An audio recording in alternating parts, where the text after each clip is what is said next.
ममता दीदी को tata bye bye कहने का टाइम हो गया है भाई। इस बार पूरा बंगाल तय कर बैठा है कि दीदी को निकालने का टाइम आ गया है। गोरखा समस्या का समाधान कोई कर नहीं सकता। क्या पश्चिम बंगाल में ममता दीदी की सियासत पर संकट के बादल मंडरा रहे हैं? क्या बंगाल अब बदलाव का मन बना चुका है? ये हम नहीं कह रहे, बल्कि केंद्रीय गृह मंत्री अमित शाह ने बड़ा दावा करते हुए कहा है कि अब ममता दीदी को टाटा बोलने का समय आ गया है।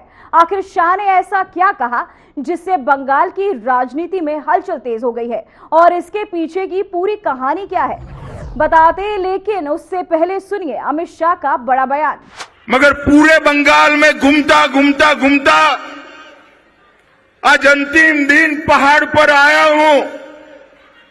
मैं आपको बताना चाहता हूं, इस बार बंगाल में भारतीय जनता पार्टी की सरकार बनने जा रही है। हम पर जुर्म ढाने वाली दीदी को, ममता दीदी को टाटा बाय बाय कहने का टाइम हो गया है भाई। और मैं आज ढेर सारी उत्तर बंग, दार्जिलिंग और सिलीगुड़ी के लिए बात करूंगा, मगर सबसे पहले एक बात करने आया हूं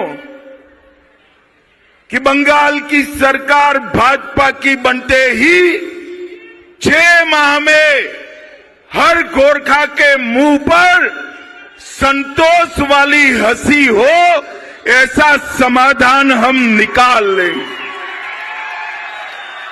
कांग्रेस, टीएमसी, ये सब ने दार्जिलिंग के साथ भी अन्याय किया है और मेरे देशभक्त गोरखा भाइयों के साथ भी अन्याय किया है।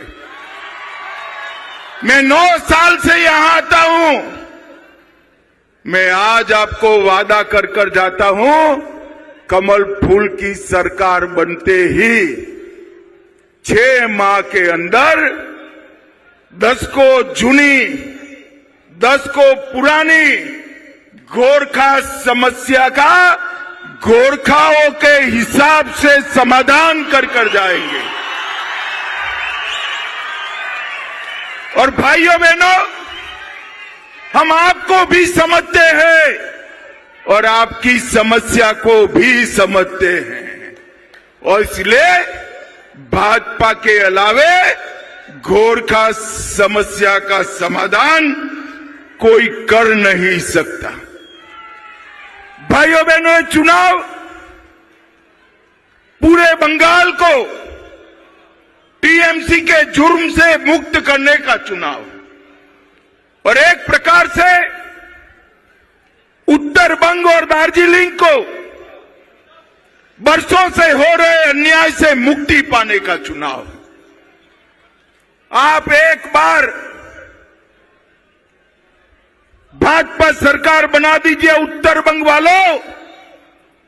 3 चुनाव से दार्जिलिंग तो कमल के फूल पर वोट कर ही रहा है, मगर बाकी के बंगाल से इतना समर्थन नहीं मिलता था।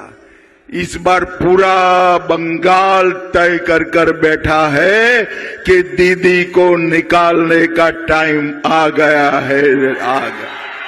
दरअसल केंद्रीय गृह मंत्री अमित शाह ने जनसभा को संबोधित करते हुए मुख्यमंत्री ममता बनर्जी और उनकी सरकार पर जोरदार निशाना साधा। उन्होंने घुसपैठ, किसानों की परेशानियों और बॉर्डर सुरक्षा जैसे अहम मुद्दों को उठाया। साथ ही दावा किया कि अगर बंगाल में बीजेपी की सरकार बनती है तो राज्य में बड़े बदलाव किए जाएंगे। अमित शाह ने कहा कि चुनाव आयोग एसआईआर के जरिए मतदाता सूची से घुसपैठियों के नाम हटा रहा है, लेकिन ममता बनर्जी उनके समर्थन में खड़ी दिखाई दे रही है। शाह ने कहा, दीदी अब आपका समय खत्म हो गया है, जनता आपको टाटा कह रही है। और उन्होंने ये भी दावा किया कि सिर्फ उत्तर बंगाल ही नहीं बल्कि पूरे देश से घुसपैठियों को चुन चुनकर बाहर किया जाएगा। तो अमित शाह के इस बयान ने पश्चिम बंगाल की राजनीति में सियासी तापमान बढ़ा दिया है। अब देखना होगा कि ममता बनर्जी इस मामले का क्या जवाब देती हैं और जनता किसके साथ खड़ी नजर आती है। फिलहाल बंगाल की लड़ाई अब और दिलचस्प होती जा रही है।